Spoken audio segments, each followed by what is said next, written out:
Now, I hope you know by now, the new evangelicals are not new. They're actually very old, and they come from a liberal tradition in Christian circles that spans hundreds of years back.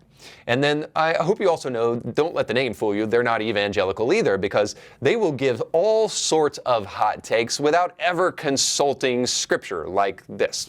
We are sick and tired of seeing people making videos about folks like us when they have absolutely no idea what they're talking about, and we're not there when we gave our entire lives to the church, to the kingdom, prayed the prayer, were sincere in our hearts, and did everything we were told to do to give evidence that we were faithful Christians. And just because we renegotiated our faith and that faith looks different than yours, suddenly people like you tell people like me that we're no longer Christian.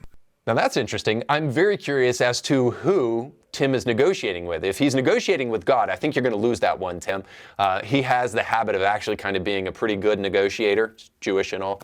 And then, of course, if you're negotiating it with the Bible, which you never seem to do on your podcast or on social media, well, then it wouldn't explain how you've come up with some of the ideas that you come up with, because they sure don't seem to find their root anywhere in Scripture. But that's okay, because the hot takes of the new evangelicals span far beyond just simply the Bible and go into their lack of understanding of history. The new evangelicals took on the subject of history as they were discussing what just took place in Israel, and they do a 3-part podcast on a Palestinian, on Christian Zionism, and then also on Israel and their history. And of course, this is probably the worst part of what I do, guys, is that I have to listen to this kind of stuff for you so that you don't have to listen to it. And I listen to it at least enough to keep from a gag reflex, and then also to know that essentially what you're going to get from listening to this 3-part series about Israel and Christian Zionism is you're going to get the default narrative. Of course, you're going to get Christians are just radical zealots and Muslims are peacekeeping wonderful people, and none of this would have been started if it weren't for a group of Christian Zionists who wanted to steal the land from Muslims because they hate Muslims and then give it back to the Jews. And as a result of that resentment that comes from that kind of land conflict, this is what's been going on for the longest time. But there's just a couple of things wrong with that narrative. And here's the first one. There's a colonization myth around what we're being told, which is that Palestinians own the land. Of course, we know this is ridiculous. Jews occupied that land thousands of years before Islam was even a thing, before Muhammad even stepped onto the scene. It was Israel's all the way back when Joshua made his conquest into the time when the Romans came in and kicked out everybody during the Bar Kokhba revolt. And of course, there were still some Jews left after that, but most of the Jews left in a diaspora that sent them in different places all around the world. Now, when that took place, by the way, this will kind of give you an idea that the land actually belonged to Israel before it belonged to anybody else.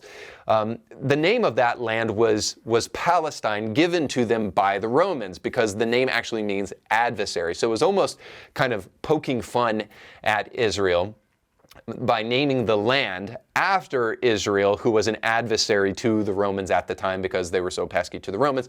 And so the name Palestine doesn't even mean like Muslim Arabs. It means the Jews who, it basically means, kind of paraphrase, the Jews who the Romans kicked out.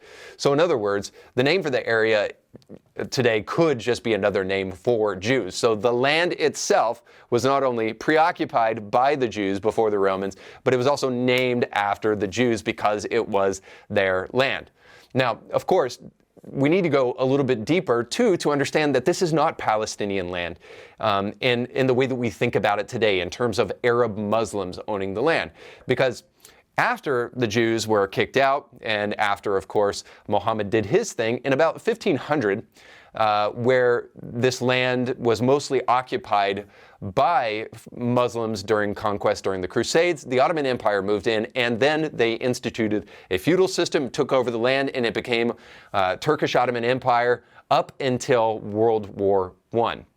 So, in other words, nobody really owned the land because it was feudally owned, which means there were landowners, rich people in the Ottoman Empire that owned the land, and then they made servants come in and work the land for them. And that was until World War I, when Britain came into the land, invaded that territory, and then took it as their own.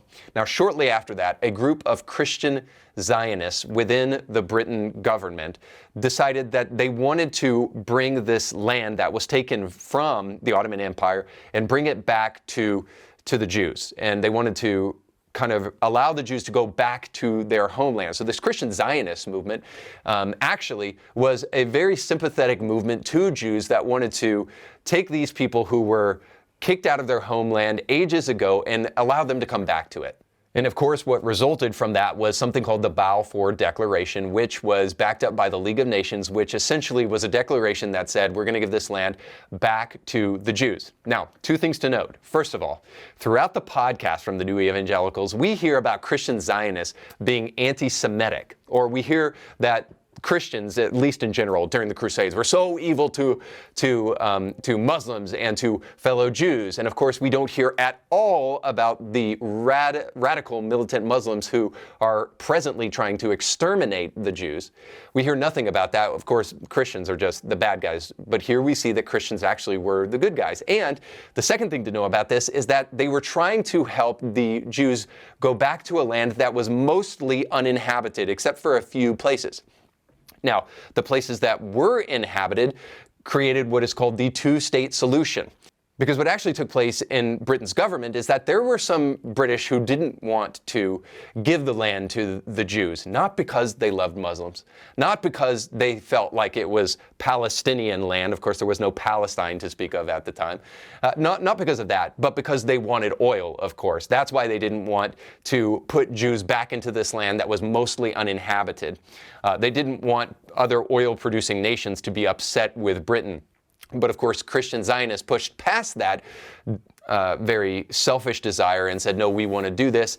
And then eventually there were conflicts between other Muslims who were pushed into the area when they were told that Jews were going to go back into the area. And there was some resistance that took place for about 30 years until in 1948, the Jews finally were allowed to go back to their homeland. And again, they did this based upon pressure from Christians to allow the Jews to go back to a mostly uninhabited land that was originally belonging to the Jews. Now, I find this very interesting, that those on the left should love this, but of course they decry it and they stand up for Palestine, because they tell us all the time about neocolonialism and giving back the land to the indigenous people who were there first. And of course, if they were going to be logically consistent, that would be the Jews who were in that land prior to it being taken from them by the Romans and then in other conquests after that. So if you really cared about colonization, you would want the Jews to take back the land that was rightfully theirs before it was taken from them. Now, I'm not as concerned with that as much as I am just this simple fact that were there people that had to be kicked out of the land? Were there people that moved out of the land because Jews were moving back into the land and all of that stuff?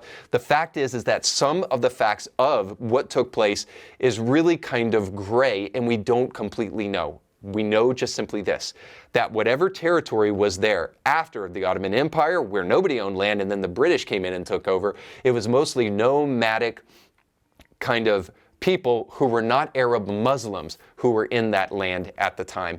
And so, again, it was mostly unoccupied, and it was not occupied by Arab Muslims. It was occupied by Ottoman Turks. Suffice to say, what kind of justification is this default narrative? Anyway, you don't get to kill innocent people because you're butthurt about a land battle. But let's be really, really clear, guys. This contention between Hamas, between Palestinians, the Free Palestinian movement, and Israel really doesn't have anything to do with land. If you're going to defer to that default narrative, you are missing the obvious facts staring you right in the face. What's going on between Israel and Hamas right now is a religious war. And let's be honest, there are civilians on either side that are caught up in the midst of this religious war. There is a group of people who feel they're entitled to the land because it was theirs in the first place, and then there's a group of people that desire to exterminate all Jews with extreme prejudice. That's what this is really all about. And we all know that the person on the left side of this, the Hamas person and the Hamas supporter, that they really won't be happy until all Jews are exterminated. Now, the only reason that people like the new evangelicals are not willing to acknowledge that is because they have an agenda. And in this case, we get a podcast in 3 parts that's all about how wicked Christians are, how unfortunate and sad militant Muslims are, and how Jews are just kind of stuck in the middle. But the truth couldn't be further from what we hear from these kind of people. And again, it's either because they don't know what they're talking about, they're dishonest, or their agenda is more important. And when you have a progressive Christian agenda that's aimed at trying to humiliate and undermine and dehumanize authentic biblical Christians, well, of course, you can't actually admit the truth. But times like this, it comes back to bite the new evangelicals in the butt. And it shows us that we can not only not trust them about anything they say pertaining to Christianity, but also about history, because they just don't know what the hell they're talking about. And for that reason, the new evangelicals and progressive Christianity needs Jesus. But I also bring this up for one last final point. It's important for all Christians not to fall for the default narrative. We do this even as it pertains to our faith. It's easier to do it. It takes time to actually really think thoughtfully about our faith and what we should believe. But we shouldn't believe just because even a pastor tells us to. By falling for the default narrative, we miss the opportunity to engage our faith deeply, to think more clearly about what the Bible actually says. And it is the only cure for the kind of deception that we hear from people like the new evangelicals. If we accept the default narrative, we rob ourselves of the opportunity to think for ourselves. And in the process, we miss some pretty powerful truths. Because I want better for you and for me, it's time that we not only think for ourselves, but think beyond the default narrative. That's all the time we have for today. Thanks so much for watching. Don't forget to like, share, and subscribe, and go with God. So you just got done watching a small excerpt of a much larger episode. You can find the link to that full episode down below in the description of this video. So you definitely want to check that out, because if you like that clip, you'll like the much larger episode. And while you're at it, don't forget to like, share, and subscribe, and click that little bell to be notified when great new episodes of Indie Thinker come your way. Thanks for watching.